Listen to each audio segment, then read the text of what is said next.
Hi there, my name's Rich and welcome to Warhammertime. I've been away a little while, but I've got another box that I want to open up and have a look at today. It's somewhat related to the last one. If you watched my last video, I opened up the Cities of Sigmar army box. And what I've got today is the Warcry Hunter and Hunted box. So, ostensibly for a different game, it says Warcry on the box. It does say Age of Sigmar as well. And of course, all the miniatures included in Warcry are usable in Age of Sigmar, and therefore many miniatures from Age of Sigmar, perhaps not all, are usable in Warcry. Now, I played my first game of Warcry Monday before last, I think it was, and I loved it. I really enjoyed it. It's so much simpler and more straightforward and streamlined compared to a lot of Games Workshop games. You could play 2 or 3 games of Warcry in an evening, and I really enjoyed it. So when this came out, or when this was announced rather, I thought, well, that looks cool. I'm enjoying playing Warcry. I'll get my hands on it. And then I realised, of course, that this unit here, the Wildercorps Hunters, Wildercorps Hunters, I suppose they might be called. I don't know. We'll have to wait for another one of those pronunciation guides from Games Workshop. They are a Cities of Sigmar unit. They are fully statted, costed, and complete in the Cities of Sigmar battle tome, which I already got in that starter set, which I unveiled last time. We also get the Gorger Mawpack, or Gorgeous Mawpack, as I like to think, because they are some sexy looking beasts, depending on your tastes, I suppose.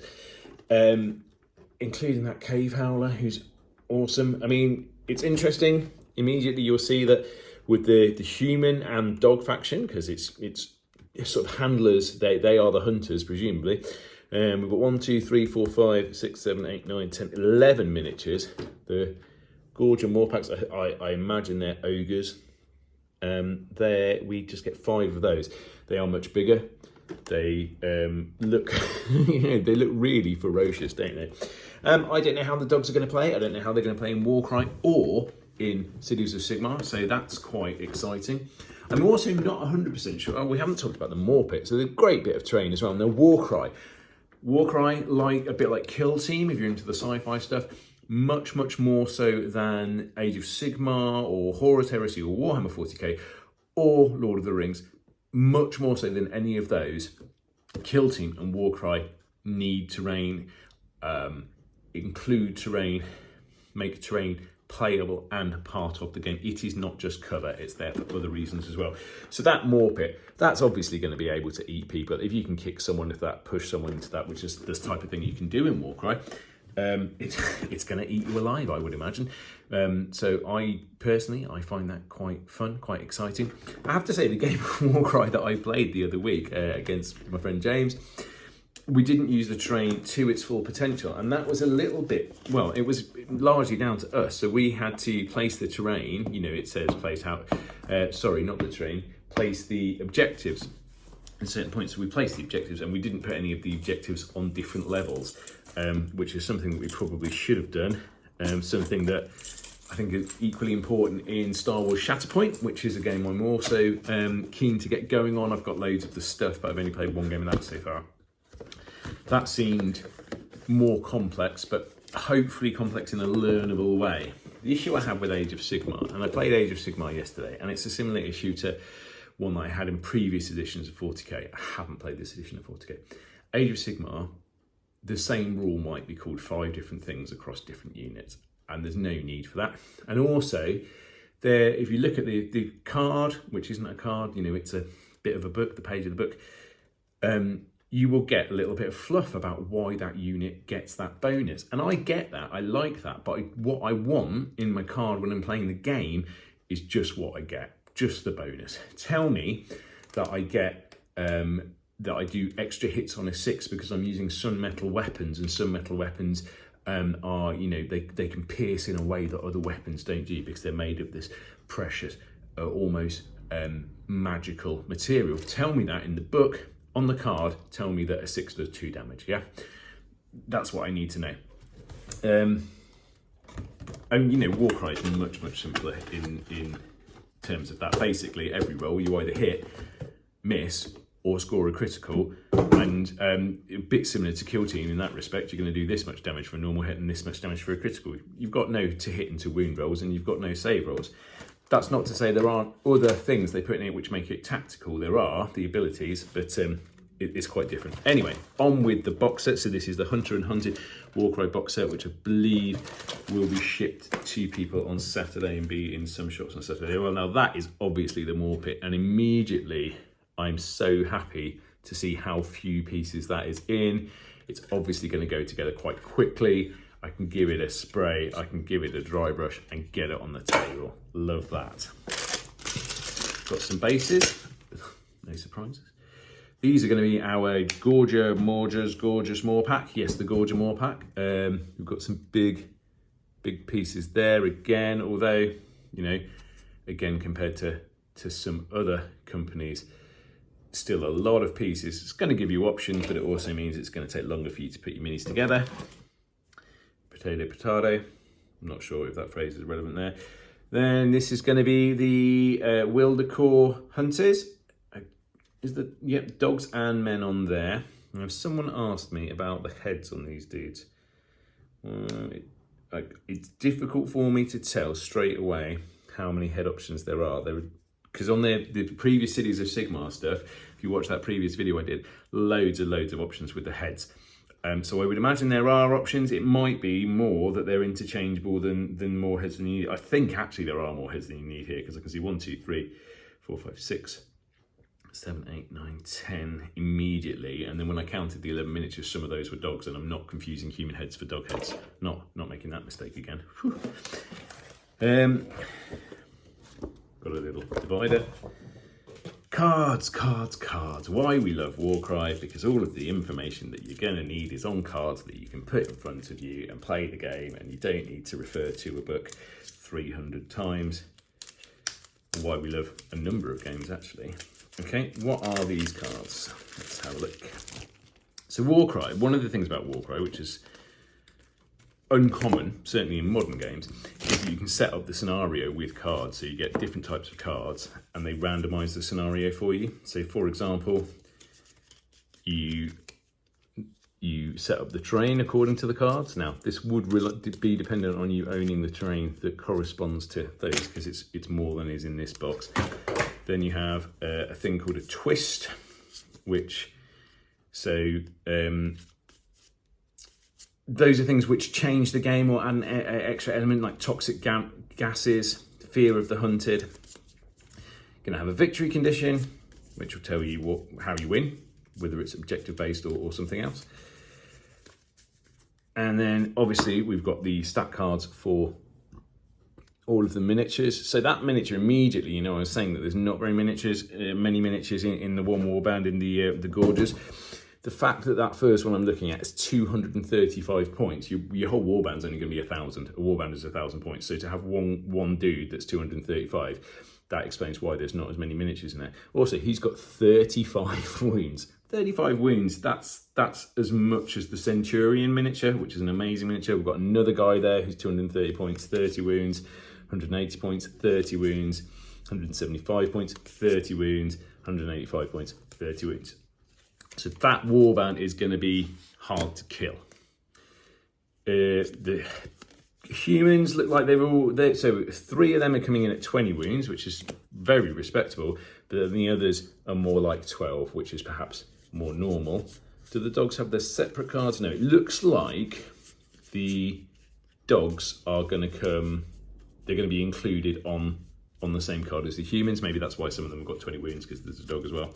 Interestingly, there are some more cards here for setting up games without tons of terrain. By the look of it, I'm not exactly sure how that works, because I haven't looked at the scenarios yet, but that's good to know, because as I said, those first terrain cards I looked at, it's more than the terrain you get in this box. It's that and some other stuff as well, which obviously not everyone who buys this is going to own. There is a full, see, I wasn't sure. This is a bit of a weird box. It's somewhere between just a release of some miniatures and a big starter box, isn't it? It's somewhere in between, so you haven't got as much terrain. Now, I wonder if they've made the same sort of decision as they've made with Kill Team, that actually, if you bought all of those season boxes for Kill Team, you've got some of the same terrain multiple times, and not everyone needs that. So it's an additional expense. So maybe what they've done with this set is they've pared down the amount of terrain. They thought we'll put that, the new unique bit of terrain, the Mawpack in there, but not repeat the trees or the scatter terrain that we've done before, and bring the price down a little bit. Because actually, the point I'm getting to, what I was going to say, is this set does come with a whole book. Got a couple more cards for telling you about the teams and their abilities. So those are the abilities cards on there. Again, look, the size of this. You've got as many of these as you need, and that on the table. Your play area is only 22 inches by 30 inches, I think, something like that. You've got room to lay this all out, and it's simpler. I like it. So yeah, we have got a whole warband tame. Presumably, it's going to tell us loads of lore about those 2 warbands. Yes, it does indeed. It might move the plot of Warcry on a bit, as these things tend to do. Then yeah, it tells us how to use the battle plan generator. So with those 2 different sets of cards, you have got different options for your battle plans. All of the victory conditions or everything are repeated on the cards there. So I think you're able to, if you haven't got the cards with you, you've got the book, you can roll dice and generate them that way instead. We've got the background table, as I know. If you are more of an RPG player, you want to play campaigns, all of this stuff is extra fun. And there are specific campaigns in these Warcry books as well. So where I said you might get a couple of Warcry games done in an evening, or 3 or 4 in a good gaming session, you can really get those campaigns going. I think the game is designed to be played in that campaign way. The same band, see them through their glories and their trials and their tribulations.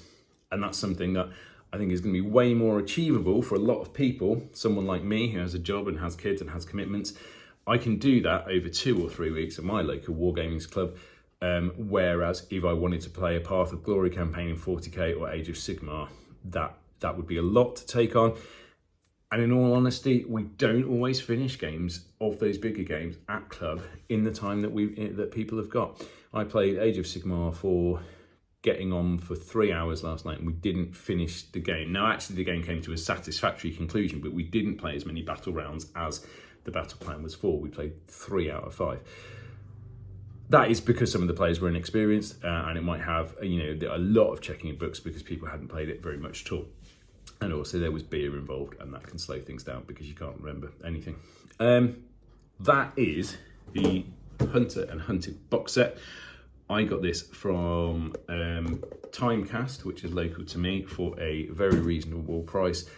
I think the price point of this is better, is more acceptable, more user-friendly than the bigger sets, although it doesn't have the core rules, does it? So if you've already got the core rules, you want some new warbands and a new campaign, which is kind of the situation I'm in, despite the fact I haven't played another campaign, this is great. For me, also, these figures here, the human faction, I mean, I knew I was getting these from the moment they were previewed, whenever it was, some while ago now, when they were previewed, and then they were considered, they were being talked about as part of the Cities of Sigmar army, which they are. I'm building the Cities of Sigmar army, so I've got another unit for my Cities of Sigmar army, as well as having new teams to play in Warcry, which I will be suggesting to my friends that we play soon. Maybe have a look at that campaign, get that going. I'll let you know how that goes. It's a pretty cool set, pretty happy with everything so far. I'll let you know how the miniatures go together. In terms of the other Cities of Sigmar miniatures, I said I was going to do a video about the book. I said I was going to do a video about how the miniatures go together. Haven't had the time or the capacity to do that. And one of the reasons for that is I really like the way the miniatures go together and the number of options you have in those Cities of Sigmar miniatures. So I haven't actually finished putting them all together because I wanted to do a video about the choices that you've got and how well they go together. So one example is for the cavalry, all of the sets of horse legs and all of the tops, so the top of the horse and the rider, are interchangeable. So you want to have 4 units of them, so 20 sets of cavalry.